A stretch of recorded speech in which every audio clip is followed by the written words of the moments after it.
Perfect. Okay. Hi, everyone.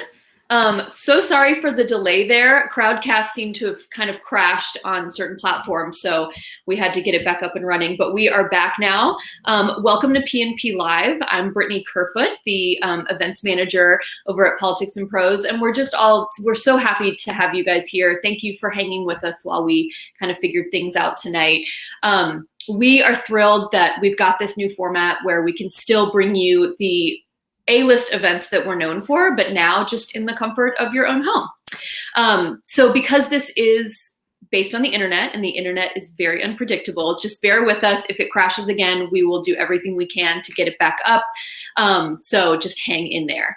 So a few things before we begin. At any time during the event, you can ask a question using the Ask a Question button, which is on the bottom of your screen.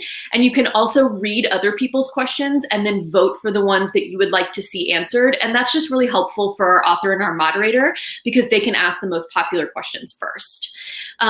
Also, you can buy the book, a copy of the book. So the Glass Hotel is for purchase on Politics and Prose's website. There's a big green button in the center of your screen that says purchase. That takes you right to our website. And as a reminder, we are offering free shipping at least through April 15th. So be sure to stock up for all your quarantine needs. We've got lots of puzzles, lots of games. So feel free to pile on. Unlike our in-person events, nobody can see you through the screen. So the only people that can see each other are who is on the screen. So feel free to stay in your comfy clothes, get comfortable, and rest assured no one's judging what you're wearing. I am so excited to introduce tonight's authors as they have both been huge inspirations to me in my own writing. And I think we're in for one heck of an event tonight.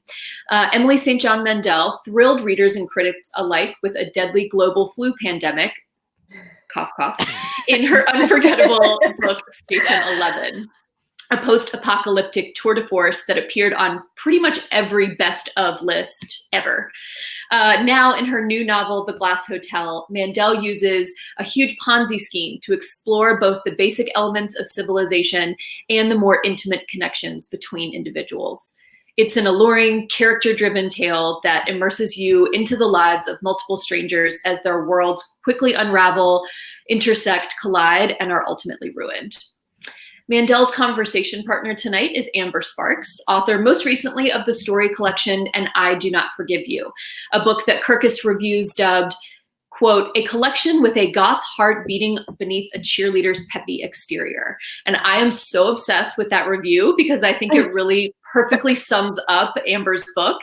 And because Amber did an event at Politics and Prose with us before all of this started, we have got some signed copies of And I Do Not Forgive You. So make sure you head to our website and grab a copy of that along with your copy of The Glass Hotel. They are the perfect companions, which is why they're in conversation tonight. So without further ado, it is my pleasure to bring Emily St. John Mandel and Amber Sparks onto your screens. Hello. Hey. Thank you guys for joining us tonight. I know that I am super excited to be in conversation with Emily tonight, and was really excited that Politics and Prose could actually make this happen. Me too. Even in the comfort of our own homes, or maybe especially in the comfort of our own homes. So I think we'll I'll ask Emily some questions. We'll have some conversation. First, she's actually going to read to us a little bit, and then after all that's done, we'll open it up for some questions from you guys that I will relay to her. So, Emily, do you want to? Yeah, sure. Thank you guys so much for joining us this evening. We're all sort of getting used to this crazy new world of virtual book events, and yeah, it's really nice to see so many people tuning in. I guess I don't know what verb to use anymore, but yeah. So I'm going to begin with just a very short reading from The Glass Hotel. As you heard in the intro, it centers around a Ponzi scheme. And I was fascinated by the staffers, who goes to work every morning to perpetuate a massive crime. So the people who are working day to day on the Ponzi scheme, who in this book I refer to as the office chorus. We had crossed a line, that much was obvious, but it was difficult to say later exactly where that line had been. Or perhaps we'd all had different lines or crossed the same line at different times. Simone, the new receptionist, didn't even know the line was there until the day before Alcaidus was arrested, which is to say the day of the 2008 holiday party, when Enrico came around to our desks in the late morning and told us that Alcaidus wanted us assembled in the 17th floor conference room at 1 o'clock. This had never happened before. The arrangement was something we did, not something we talked about. Alcaidus came in at 1:15, sat at the head of the table without making eye contact with anyone, and said, "We have liquidity problems." There was no air in the room. "I've arranged for a loan from the brokerage company," he said. "We'll route it through London and record the wire transfers as income from European trading." "Will the loan be enough?" Enrico asked quietly. "For the moment."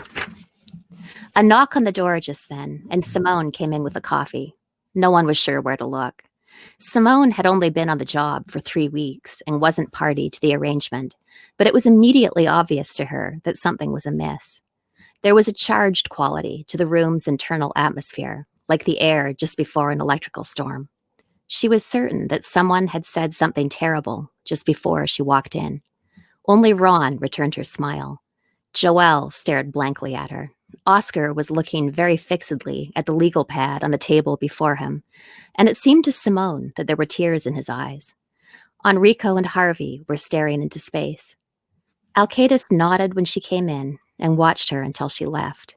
Simone finished pouring the coffee and let herself out, closed the door, and waited in the corridor instead of walking away. It seemed to her that no one spoke for an unnaturally long time. "Look," Alcaidus said finally, "we all know what we do here." Later, some of us would pretend that we didn't hear this, but Simone's testimony would echo the accounts of several of us who did hear it. Some of us who pretended not to hear it would also pretend not to know there was a line. "I'm as much a victim as Mr. Alcaidus's investors," Joelle told a judge who disagreed and sentenced her to 12 years. But then at the far opposite end of the spectrum was Harvey Alexander, who would agree wholeheartedly with Simone's testimony and go on to confess to things he hadn't even been accused of in a kind of ecstasy of guilt, weepily admitting to padding his expenses and stealing office supplies. While puzzled investigators took notes and tried to gently steer the conversation back to the crime. But for those of us who did hear what Alcaidus said in that meeting, those of us who admitted to hearing it, that statement represented the final crossing, or perhaps more accurately, the moment when it was no longer possible to ignore the topography and pretend that the border hadn't already been crossed. Of course we all knew what we did there. We weren't idiots, except for Ron.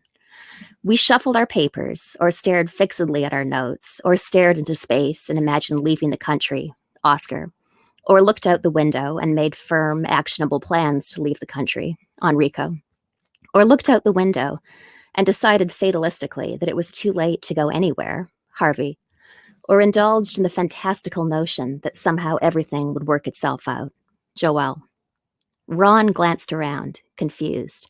He often seemed confused. The rest of us had noticed that about him. And it seemed he actually didn't know what we did here, which was baffling in retrospect. What did he think we were doing, if not running a Ponzi scheme? When we talked among ourselves about the arrangement, as we'd come to refer to it, what exactly did he think we were discussing? Still, there it was. He looked around in the silence, cleared his throat, and said, "Well, we have so much trading activity with the London office already, though." The silence that followed this remark was, if possible, even worse than the silence that had preceded it. No trade had ever been executed through the London office, because the London office was comprised of a single employee with 5 email addresses, whose job consisted primarily of wiring funds to New York to give the appearance of European trading activity. "That's an excellent point, Ron," Harvey said. He spoke kindly and with a certain sadness. So yeah, it was a little fragment of the Office chorus. So I am going to start off the questions with the elephant in the room. The contagious elephant in the room. After you've just read that wonderful piece of your new book. Yeah, let's move on to pandemics. Let's talk about pandemics. I don't know why. Sure. So mostly because I want to clear the deck so we can actually talk about Yeah, that's fair. So you know, I read I think you tweeted maybe recently. A lot of people have been saying, read Station 11. Station 11 is the book to read right now. If you're going to read one book, read Station 11. And I think you tweeted something like, please don't read Station 11. Yeah, like counterpoint, maybe wait a few months. Like, I don't know. Yeah, there was a period of time. I have to say it's eased up a little bit, but about 3 weeks ago, a lot of people in my Twitter timeline, they seem to be kind of mad that they'd read a pandemic book during a pandemic. And, I wouldn't personally read a pandemic book during a pandemic. Your mileage may vary, but I'm kind of anxious enough about this whole situation enough without adding the Georgia flu on top of that. But yeah, so people, on the one hand, there are people who are mad that they read a pandemic book, which, I feel like the jacket copy is pretty clear on that book. Like, it's not a huge surprise, but yeah, but then other people were saying, why don't you read Station 11? And I was looking at that first group on my timeline and thinking, like, how about not? Like, why don't you, wait a few months? I really appreciate it, but maybe now is not the best possible moment. And yeah, I stand by that, actually. So, the interesting thing about that is that as I was reading Glass Hotel, of course, there are characters from Station 11 that appear in Glass Hotel. Miranda and Leon are in the book. And so I wondered if you could talk a little bit about that. I know obviously a lot of these folks haven't read the book yet, so I don't want to give anything away, but talking about sort of the thinking there and why you put them in your new book. Yeah, sure. I've written 5 books and they're all standalone works, but sometimes I just become kind of attached to particular characters. And I feel like there's just more there that I want to write about. And I really want to bring them back for a future project. So when I was writing Station 11, Miranda was one of my very favorite characters. And I knew I wanted to use her again. I also wanted to write again about Leon Provant, who's her boss in Station 11. And I think by the final draft of that book, he barely plays a part. It's like a cameo appearance. But I liked him. In my thinking about him, I wanted to write more about him. But I didn't want readers to... So sorry, to back up a little bit. So I think of them as kind of existing in parallel realities, like an alternate universe type situation. So I tried to lay those tracks in Station 11 with a chapter toward the end in one of the post-apocalyptic sections, where 2 characters, Kirsten and August, it's like a kind of game that they play, that they've been playing for years and years, where they just sort of throw out possibilities of their favorite alternate universes. So an alternate universe where I didn't lose half my teeth because there's no more dentistry. Or one of them says an alternate universe where the Georgia flu never happened. So I wanted to try to lay that groundwork so that I could use a character from Station 11 again and kind of in a work that's set in a different universe. And then in the Glass Hotel, I tried to suggest that again in that chapter with Vincent, where, she's walking down the street and she has this habit of basically playing the same game, but just with herself, thinking through different permutations of reality, imagining an alternate universe where, for example, that terrifying new swine flu in the Republic of Georgia hadn't been quite so swiftly contained. So I really just wanted to use those characters again, particularly Miranda. And so I do think of them as those books as being set in parallel realities. But I know that some readers will probably miss that inevitably, because it's really easy to miss a single line in a 300-page book. And they'll be reading The Glass Hotel, like waiting for the flu to arrive. But it's not coming. But there are no pandemics in The Glass Hotel, I promise. Yeah. It's 100% quarantine free. That's really interesting that you say that, because that was my thinking. I was thinking, like, this is a parallel universe essentially, and it's interesting because you do that a little bit throughout the book. Like, you talk about Vincent, and then also so for the audience who hasn't read it, the sort of Bernie Madoff character who once it ends up going to prison, has this sort of also this like fantasy life where he imagines all these sort of alternate realities for himself. So I feel like, that's interesting, because I think you are sort of playing with that in all of your books in some sense. Yeah, I think that's fair to say. There's a book that I read a really long time ago by Philip Roth called The Counterlife, which I kind of saw those Jonathan sections as being a little bit of an homage to that. I loved that novel. And, if I remember correctly, it's been a really long time since I read it. It's kind of like a theme and variation idea. It's like 4 different permutations on this man's life. And they're very, they don't fit together. They're very clearly sort of variations on reality. In one, he's a dentist, and one, his brother's a dentist, just this kind of shifting reality. And I found that kind of fascinating.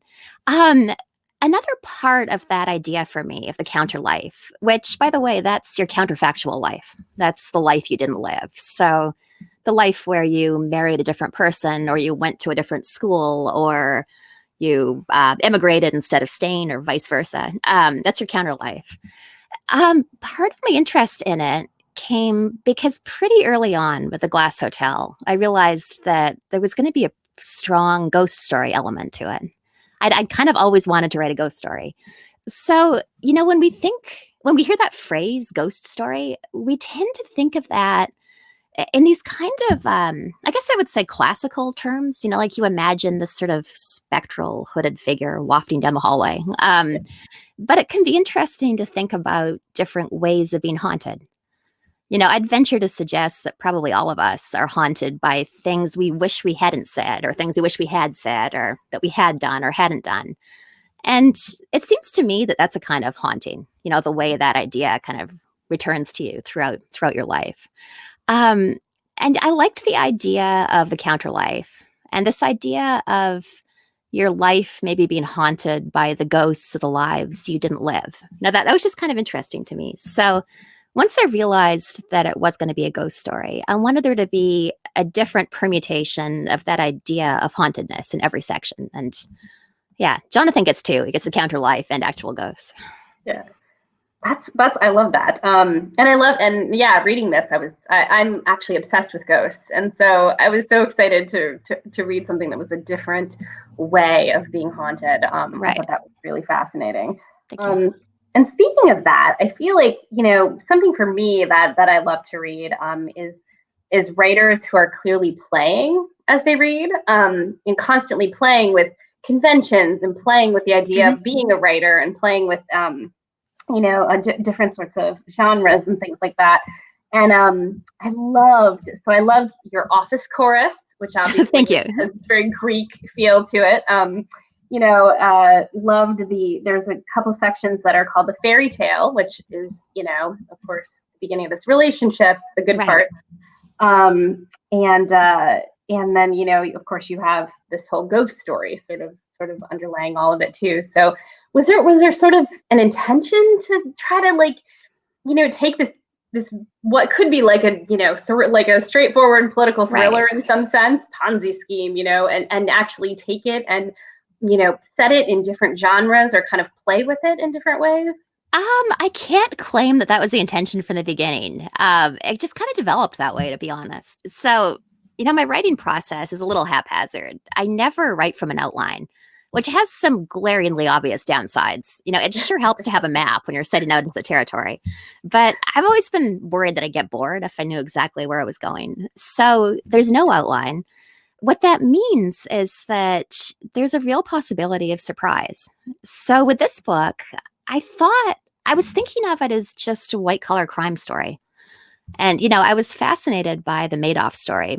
Something I like to emphasize is none of the people in the Glass Hotel are real. So it's not actually a story about Bernie Madoff or his family or investors or staff, but the central crime is the same. So yeah, I was fascinated by that story. And I set out to write a white-collar crime story. And I was thinking of it in terms of, I guess, different constituencies. So you have the investors, you have the staff, you have the perpetrator, you have the perpetrator's trophy wife.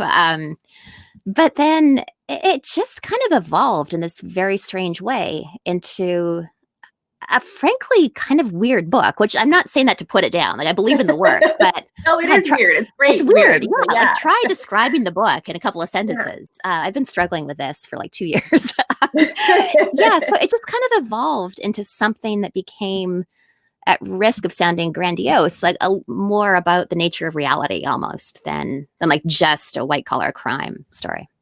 Yeah. No, I would not normally be the constituent that would pick up a white collar crime story. Like if like normally I'd see a book and go, oh, Ponzi scheme. Okay, Yeah. no. Yeah. But because, well, A, because it's you, and B, Thank you. because like the description was so wild. It's like, wait, but it's also a ghost story, and it's Right. also, you know, Container shipping, like what? yeah, it's container shipping, and so I was like, okay, that sounds wild. So yeah, I love that. You know, and speaking of having all these different sort of pieces, so you have, you know, you talk about prison, you have, you know, the shipping business, you have financial fraud. You know, you have so much stuff in here. That how much research did you do for this book, and how was that? It was actually really interesting. You know, I don't know if I'm fundamentally lazy or what, but I feel like I only really want to research stuff that genuinely interests me. And all of this stuff did. I don't have a background in finance, but there are a couple of really great books, you know, about Madoff's crime, which, you know, again, not real people in this book, but I wanted the crime to be plausible. So, yeah, I read a couple of books on the subject. The Wizard of Lies by Diana B. Enriquez, and then Too Good to Be True by Erin Arvidland. They're both great accounts. I read a million essays and articles about the crime, and then I spent a lot of time reading court transcripts, which are pretty wrenching. You know, the victim impact statements are difficult to read, but it's fascinating. You know, all of this stuff is just there online, verbatim from the trials. So yeah, that was the financial research. Shipping, I'd read a great book on the topic called 90% of Everything by Rose George. She's a British journalist. And, you know, I think part of my fascination with the industry is kind of summed up by that title, that, you know, almost very few things are made in this country anymore. Almost all the things on or around us came to us over the ocean. And we just tend not to think about that. So it's a combination of vastness and invisibility that I find kind of interesting. So that was interesting to read about. I also spent a bit of time on YouTube for that. You know, there are a number of merchant seamen with really interesting YouTube accounts. So, you know, just kind of getting a glimpse inside the ship and what the quarters actually look like. And here's the engine room. And that was kind of interesting. Yeah, so I guess there was a fair amount of research over the years. It was interesting, though. You know, it didn't feel like a chore in any way. How long did the book take to write? Forever. It took 5 years to write, which for context, you know, Station 11 took 2.5. And that had been about my average for my books before Station 11. So yeah, with this book, it just took a really long time to find the shape of the book, I guess. You know, so I mentioned I write without an outline, and that means it's the most unbelievably messy first draft. So once I have a first draft, I really have to find and figure out what the novel is in the course of multiple rounds of revision. And yeah, it took a really long time to figure out what this book was. At one point, I was going to split it into 2 books. I was like, this is too weird. It needs to be like the Ponzi scheme book and the ghost story / shipping book, because how does that go together? Right. Yeah, it was kind of a long haul. That's actually very encouraging to me, because I also write without an outline. And, okay, good. I'm glad it's not just also me. Yeah. Well, and you know, normally I write short stories, so that's a little easier. But I am writing a novel, and so I'm cool. thinking like, okay, this is doable. You know, it's doable. Yeah, it's doable. Especially like, you know, I'm the same way. I have like various weird interests, and I'm constantly trying to stuff them all into the book. I'm here to tell you it's doable. So yes, this gives me a lot of hope for my weird book. Yeah, so I think let's see, what else did I have? You know, so I wanted to ask you, because this is actually just sort of personal interest for me, but so I know you were a dancer before you were a writer. Yeah. And I was an actor before I was a writer. Oh, you were? So, okay. Yeah, so I'm very curious, you know, sort of what led you on that career path, or that shift in your career path, and also like, do you feel like there's any similarities, or do you feel like it was just like a total shift, night and day? Right. So yeah, I'll start with the career path thing. Yeah, I trained pretty intensively. My post-secondary education was the School of Toronto Dance Theatre, which is a conservatory program for contemporary dance. But I'd written all my life, just kind of as a hobby. I was homeschooled as a kid, and there was a period of time when I want to say I was about 8 or 9 when one of the requirements of the curriculum was I had to write something every day, which I'm so grateful for because, even if I might have resented it on the occasional day at the Right. time, it got me in the habit of writing, and I found that it was something that I really loved. So it was something that I kept doing long after the point where it was required of me. And I really just saw it as a hobby. I never showed my work to anybody. But then when I was 20, I graduated from the School of Toronto Dance Theatre. I lived in Toronto for a while, then kind of drifted down to New York, up to Montreal, back to New York. And somewhere in there, I just kind of realized I didn't actually enjoy dancing anymore, that it really felt like more of a chore than a joy in my life. And it just really wasn't what I wanted to do. So then that begs the obvious question. I graduated from this non-degree granting conservatory programs, like no degrees of any kind. So what do I do? What comes next? And I loved writing so much. I still do. And it just sort of seemed like the natural thing to try. Maybe because it didn't seem crazier than trying to be a dancer. That was good preparation probably in terms of implausible careers. So it was a slow transition of going from thinking of myself as a dancer who sometimes wrote to thinking of myself as a writer who went to the occasional dance audition to just letting go of dance and writing in a really focused way. I feel like there was a second part to your question that I'm blanking on. No, I think that was it. Was that it? Okay. I guess just in terms of what was there anything that carried over from dance? Oh yeah, yeah, definitely. It takes such crazy discipline to be a dancer, and I don't think that carries over just specifically to one of the other arts. I think that would carry over to anything. Like probably with a background in dance, maybe you'd be a more disciplined attorney, or like anything. It just takes such focus and discipline to be a dancer. It's also, candidly, a more difficult life. If you break your knee as a dancer, you're kind of done. If I broke my knee, that would not affect my work in any way. Right. Yeah, it feels much less precarious. Yeah, no, that is very true. I guess being an actor is sort of the opposite in that you have no discipline at all. So, which may also work out in a weird way. Yeah, does that make you a more relaxed writer? It's like carries over.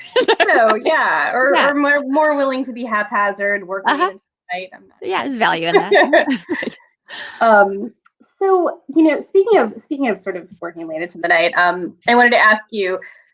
So obviously, as a writer now, in this particular space and time, in this weird coronavirus universe that we are currently living in, heard an ambulance go by just now. New York City. Yep. So how are you writing? And if so, how are you writing? And I could use tips from you too. I know our kids are around the same age. We're suddenly all homeschooling parents. And obviously there are homeschooling parents who still manage to do their own work. I'm having a hard time figuring out how to do that, to be honest. But that's partly a function of being so caught up in kind of like promotional stuff for the new book. I in this brave new world of zero childcare, I'm theoretically writing, but I don't think I've actually written anything since the schools closed. So it's been a couple of weeks. Yeah. So in theory, I'm working on a new novel and working on a TV project, an adaptation of The Glass Hotel.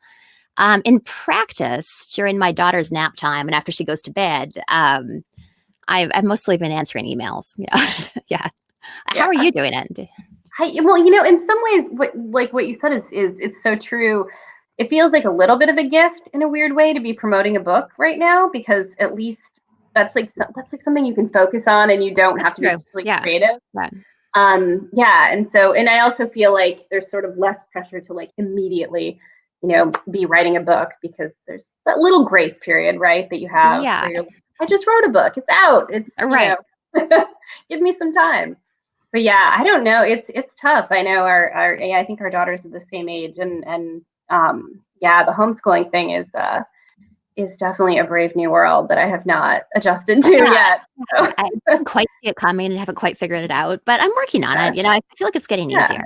The first week was a month long, and now it's Yeah, I feel like, I mean, sadly, as this becomes the new normal, I feel like more things will get easier. Yeah, I I think so. You do. get used to anything, frankly. Yeah, Yeah. people do. So I assume that, we'll get sort of numb to, or not numb, but used to what's going on. And Yeah. then, in between like sanitizing your groceries and, Hmm. teaching your child the alphabet, you can, Yeah. hopefully Yeah. squeeze in a Write little a bit of writing. fiction in there somewhere. Yeah, Yeah. exactly. Well, I'm going to open it up to some questions because we have a bunch of questions here from all Yeah, the sure. folks. So, let's see here. So actually, Kathy Ann Whipple has a really great question. She asks, are you drawn to people at the margins, people who are running from something? Oops, just scrolled down. People who are running from something or trying to survive the end of a world as they have known it? And what does that frame make possible in a novel for you? Oh, that's a cool question. Yeah, I would say I am drawn to people at the margins. Maybe for sort of boring, almost technical reasons. It's like there's sort of, if you're writing a novel, you're looking for, well, the dramatic setup. And there is a kind of inherent drama and precariousness, with someone who's sort of really on the edge. The people at the margins, they're often also just really interesting people. And, having lived for quite some time with no college degree, like before I published a book or had any kind of like real writing career, um, I don't know if I was one of them, but we definitely worked next to each other in the warehouse where we were unloading boxes, yeah, and they were just, I just feel like I met a lot of really intelligent, really interesting people who'd followed these very untraditional paths. And found themselves living these kind of marginal, somewhat precarious lives. So I guess it is something that I keep returning to. But I feel like my next book needs to not be about a widespread collapse because that's a terrible trend. Maybe people can be building something in the next. Yeah, exactly. Um, so Frank Wright asks, do you find yourself connected to the frailties of humanity and how they tie themselves to the strength of humanity at the same time? So sort of similar in what we're talking about here, but Yeah, maybe how disasters bring out the best in people. yeah, there is absolutely an element of that, and it's also that's really kind of a character development question in a way, which I'm sure you've dealt with in your own fiction. Just you become sort of a student of people when you're writing fiction. You're always trying to write these. You're always trying to make these fictional characters seem real, and I think that what that requires of you is being willing to look at both the frailties and the strengths. So, or maybe I should say, maybe a more elegant way of saying that is just being able to look at the complexities of people. You can't have a villain who's 100% villainous. That's a cartoon character.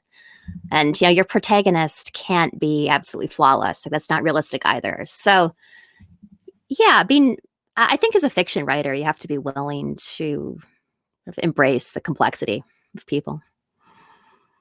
And let's see, we have another one from Maya asking, do you have any specific work experience or office environments that you drew on to write The Glass Hotel? I have worked in so many office environments. Yeah, I did. So I was an administrative assistant for 12 years. Yeah, various places. An architecture firm for a while, and then I worked for an executive coach. There's a lot of stuff about 360 reviews and Station 11. And then my most recent job, I was an administrative assistant at a cancer research lab at the Rockefeller University. And that was kind of the perfect day job. I held on to it for probably longer than I should have. I was still working there a year after Station 11 came out, which became kind of crazy. But, I really liked my coworkers. And when the Madoff story broke, what I found myself fascinated by were the office staff. From my own experience there, I was coming into work every day to work alongside people who I really admired and respected and, liked a lot. And I just found myself thinking, there's that camaraderie that exists in any group, in any collegial group of people who work together. Think of how much more intense that would be if you're showing up at work on Monday morning to perpetuate a massive crime. I mean, that's kind of amazing. Just how intense and wild, and knowing that any one of your coworkers could pick up the phone, call the FBI, and like end everything. So that was actually, yeah, I would say my office experience was almost the entree into the book in that way, because, since that was my starting point of fascination with Madoff's crime, that was actually the first chapter of the book that I wrote, was the fragment that I read a little bit earlier, which at this point is around the middle of the book. But yeah, so the short answer is yes. There's a really great question, and I'm going to say this wrong, so I just apologize. But Varun asks, what do you think of Arendt's phrase, the banality of evil? Does your new novel explore the kind of moral denial and the powerful need for a positive self-image that motivated ordinary Germans to follow the National Socialists in the 30s and 40s? Or was it different with the financial crisis in 2008? One hesitates to compare anybody to Nazis, but there is absolutely, there is something to that phrase. I do believe in the banality of evil. Something that I was really interested in writing The Glass Hotel was just the sort of psychology of wrongdoing, where you can do something. I'm kind of making assumptions here. I haven't actually served time at a federal prison for a crime, just to clarify. But my thinking in developing this character, who does spend a lot of time in prison, is that you can know intellectually that you're guilty. You can know that you've caused ruin for countless people, and yet still feel that you're somehow a good person at heart, because no one ever believes that they're awful, which is, a line that came up in Station 11. It's something I guess I've been thinking about for a while.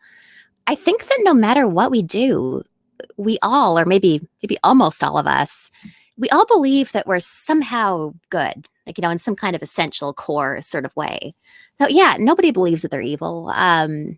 Evil is banal. It's guys in suits showing up to the office. I think we sort of long for evil to be more glamorous, which is why we have superhero movies and, these dashingly glamorous villains. But they're really not, they're just these guys in suits. The banality of evil is a good phrase for that. Gwydion has a good one. We're living in an era in which we can't all agree on the truth anymore. Okay, we probably always struggled with that, but it's much worse now. So what role do stories play in an environment like that? And how do they intersect with our dissolving sense of the distinction between fact and fiction? I don't know. I agree completely with Gwydion. The era of alternate facts is kind of terrifying. No, I don't know. I'll need to think about that more. I like that question. Yeah, that's a good question. Thank you. Yeah. Let's see here. Anne asks, is in Station 11, there is the symphony, and in the Glass Hotel, you have the choir. What is the significance of artistic type of groups in your writing? I don't know that there's a specific significance to it. Although, you know what? Let me backtrack that completely. I was part of a modern dance company a couple of times. I belonged to this company of teenagers, which sounds horrible, but I think we were actually pretty good when I was, when I was like 16. And then I danced for a couple of choreographers in Toronto after I graduated. So, those were kind of hastily formed companies that would dissolve after the 2-week performance run. So nothing long term. But, that was, maybe that was the part, maybe that was formative in terms of my interest in group dynamics. I've never been part of a symphony orchestra, but it seemed to me that the dynamics would probably be similar. This group of very talented, perhaps slightly neurotic people, all together doing the same thing. And I guess for me, I'm interested in writing about groups, seeing how groups of people interact with each other. It's interesting whether it's The Office or the post-apocalyptic orchestra. That's interesting. I never really thought about that, but that is like a mainstay of your books. Yeah. I guess so. Yeah. There's also a jazz quartet way back in the Lola Quartet. I keep returning to it. Yeah. So Rachel asks, we're going to keep it making you talk about dance tonight, clearly. She asks, fine. Are there any ballets or pieces of dance that have inspired any of the writing that you've done? Yeah, there is. And I'm struggling to come up with the name of the company or the piece. I saw it. I think it was the William Forsythe Company. the Brooklyn Academy of Music in maybe 2011-ish. It was this wonderful piece of choreography called "I Don't Believe in Outer Space," and it was really experimental, really interesting. There was this spoken word segment where there were two dancers at the front of the stage, and one of them was performing sort of a series of movements, and the other was suggesting that she kept the phrase she kept returning to. It was like, no more of this with that, with this, no more of this with that. And at the time I was writing Station 11, and I went home and wrote that chapter in the book that's like, no more diving into pools of chlorinated water lit green from below. No more of this, no more of that. So yeah, that was a really direct influence from dance on the work. And as you can tell, I did so many events for Station 11, I can probably recite that chapter. But, yeah. It's a good one to read, so yeah. Yeah. Grace asks, do you sometimes add a character that you later realize that you aren't as satisfied with? She also says, love your writing. Oh, thank you. Yeah, I do that all the time. The Glass Hotel was kind of crazy that way. There was this character who I kept sort of trying to figure out who they were, who eventually became Paul, who's a major. Is he a major character in the Glass Hotel? It's such a weirdly structured book. He's a major character in chapter 2. That way, he comes and goes. But yeah, there was a permutation of the book where he didn't exist as Vincent's brother. He had a different name, and he was the Ponzi scheme guy's son, Jonathan Alcaides' son. And I kept on trying to sort of shoehorn him in all these weird ways that never really worked for the book.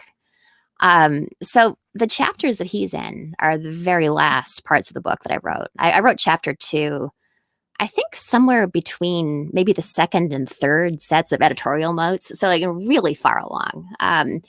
Yeah, characters disappear from my books all the time. The Office chorus was originally, there were at least 2 more characters in there. And you just like give lines to somebody else and delete the name and sort of reshuffle it. So yeah, I'm almost pathologically flexible with my characters. Oh yeah. Let's see here. So Russ asks, part of what made Station 11 sizzle was the way you brilliantly fused what could have been 2 completely different stories, the life of Arthur Leander in the post-pandemic world. Is that something that you tried to do again here? And what do you think it made it work so well? I appreciate him saying that it worked. Thank you. Yeah, I don't know. For a long time, I really couldn't figure out how the Glass Hotel fit together, or really even if it did. I mentioned earlier, I did seriously consider splitting it into 2 short novels. I don't know why I do this to myself. I could probably just write a linear novel that has a beginning, middle, and end. But yeah, I keep writing these novels with multiple timelines and multiple stories. I will say with Station 11, it felt a little bit more straightforward because I wanted to write about what the world looks like when all of our technology disappears. And it seemed to me that an elegant way to do that would be to toggle back and forth between that post-technological world on the one hand, and then I was going to say our world. It's a little bit in flux at the moment. Say the world of 4 weeks ago, on the other. So yeah, and so in Station 11, it was a little bit more straightforward. And then I guess I'll do maybe one more question. Sure. And let's see here. Yeah, I think 1 or 2 more questions. So we have Morgan asks, what authors have most inspired or impacted your own writing? I love that question. There are a few. So one writer who's been really important to me is Irene Nemirovsky. And her most famous novel is Sweet Française, which is just a masterpiece. It has that kind of simplicity about it that looks easy until you try to do it. It's so clear and lucid and gorgeous in a very non-showy way. It's about the Nazi invasion of Paris. So yeah, Irene Nemirovsky. Dan Shawn is an American writer whose work I really admire. And if anybody's unfamiliar, Shawn is spelled like chaos, but with an N instead of an S at the end. He published a novel in 2011 called Await Your Reply. which did really interesting things with structure and with shifting points of view, and was really important to me. That was, that was a book that had a huge influence on me. The one other one that I'd mention, this one's a little weird. I'm not a wholehearted fan of Norman Mailer. I find him kind of hit or miss. She said diplomatically, but his novel, The Executioner's Song, when I read it, it just kind of blew my mind. So at the point that I read it, I'd written my first novel, Last Night in Montreal, which was kind of ornate in its prose style. I think with your first book, it's easy to fall into this trap where, you've realized you can kind of write and you just sort of like go crazy. These really complicated, self-consciously gorgeous sentences. So that was Last Night in Montreal. And then while I was writing my second novel, I read The Executioner's Song. And it just has the most incredibly pared down, clear, lucid prose style. And I would say it really changed the way I write. It was a sort of revelation, like, oh, simplicity, like that's the goal. You're trying to make it as uncluttered as possible and really get to the essence of the thing. So yeah, I would say those three were probably the most important to me. I love that you mentioned Dan. He's so fantastic. He's great. I loved Ill Will. I'm obsessed with that novel. And Norman Mailer, I have thoughts about, but that is great. Yeah. It's like I have a lot of thoughts about him, but he legitimately really influenced me. So I'd be remiss in not bringing him up. Yeah, and then I'll do one more. So, Okay. If you are comfortable, can you talk more? Rebecca asks about the shift from being a writer of a few books with some following to your post Station 11 life, and how your personal and professional life has shifted. Yeah, sure. This is not to denigrate Station 11. I believe in that book, but there's such incredible luck, just in terms of what books take off and what don't. And I've always felt with Station 11 that it's like I drew a winning lottery ticket, which is, again, not to put the book down, but, just to say that there are any number of books published at the same time that were at least as good, if not better, than Station 11. And it really does kind of feel like pure chance to me that it, that it was as successful as it has been. So yeah, there's this weird sense of having won the lottery. The success of Station 11 changed my life so profoundly.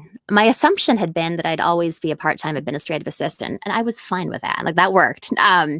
So it would never have occurred to me that I ever could have quit my day job. I really didn't expect that. So, that's a very practical shift. I do think, and to be clear, I'm not complaining. This is about the least sympathetic problem in the entire world. But when you write a book that gets the kind of reception that Station 11 got, that does add a kind of inevitable pressure to the next book. And I think that's a big part of why it took so long to write The Glass Hotel. And to be clear, my publishers could not have been lovelier or more low key about it. Nobody was like, Emily, where's the next book? So any pressure on me was completely self-imposed. It wasn't external, but it was real. That awareness of an invisible audience looking over your shoulder, sort of waiting for what you're going to do next. And, you log into Twitter 3 years out and people are like, where's your new book, Emily Mandel? God, I'm on it. It's really hard. So in a way, in a way it made it, I don't want to say harder. It was a different experience writing The Glass Hotel than it had been to write any of my other books, because of the weight of expectation with Station 11. I can see that. I love that you mentioned luck, because it's a fantastic book, but you're totally right. I mean, so much of any writer's experience is luck as well. And absolutely, always. It's a crazy thing. So yeah. Well, I think that is all the questions that we had. So I don't know if Brittany, you wanted to take it back, or hello. So I actually have a final closing question for the both of you, and we can start with Amber. What books are you reading right now, if you're reading, while you're in this like self-isolation quarantine space? Yes. So I am reading. This is going to sound really weird, but I've actually been reading stuff about like the Black Death, like the plague, Okay. and not specifically about the plague itself, but actually books that take place like right after the plague. So I was reading. Actually, it's like right behind me somewhere, and of course I can't remember the name of it. The Western Wind. Is by Samantha Harvey, and it's like a medieval mystery that takes place around that time. There's Sylvia Townsend Warner's The Corner That Held Them, which I actually just finished last year and I'm like rereading because it's about this group of nuns who are in this like quiet convent in England, and sort of how life goes on after the plague visits their community. And I find this stuff, I know that's bizarre, but I find it really hopeful, because if people, if human civilization went on after the Black Death wiped out a third of the population, like I feel like we'll, not to sound trite, but we'll be okay, and we'll find a way to make civilization work. So it's like actually been weirdly comforting. Right. Yeah, that makes sense to me. I've been thinking a lot about my Station 11 research in the last few weeks, and yeah, you read about pandemics and you realize it's a part of the human experience, which does not take away at all for the terror of it or the awfulness and tragedy. Yeah. But yeah, just the realization that this is something that happens sometimes. Yeah. I find that kind of helpful to think about. I've been reading, I actually have it on my desk. Let's see if I can get it to the frame. A Paragon by Colin McCann. It's a really good book. I was obsessed with Let the Great World Spin a few years ago, and this one's really interesting. It's really ambitious. It's about the Israeli-Palestinian conflict. And to say he looks at all sides, I hadn't known this, but a paragon that refers to a shape with an infinite number of sides, which, kind of summarizes the situation. So yeah, it's a very immersive book. It's really interesting. I've been enjoying it. Awesome. Well, thank you guys so much. This was so incredible. I'm so glad we got to host you and get you together. As a reminder to our audience, the link for Emily's book is right in the center there at the bottom of your screen. Again, we have signed copies of Amber Sparks' book, so make sure you get that on our website, and you'll get free shipping through at least April 15th, so be sure to stock up. We also have a couple more events coming up tomorrow at 8 p.m. We have Jen Gotch with her memoir, The Upside of Being Down. We have Lily King next week, which I'm so excited about, for writers and lovers. And we have a whole lot of other streamed events that are coming. Go to our website, politics-prose.com, and check out all of our events. And we just want to thank all of you for joining. We had an incredible attendance tonight. This event will be able to be replayed on our YouTube page and on our Facebook. So any friends out there that missed it, point them to the link. And just thank you for supporting us in this crazy, crazy time. So everybody, stay well and keep reading and stay sane. Thanks, everybody. Good night. Thank you.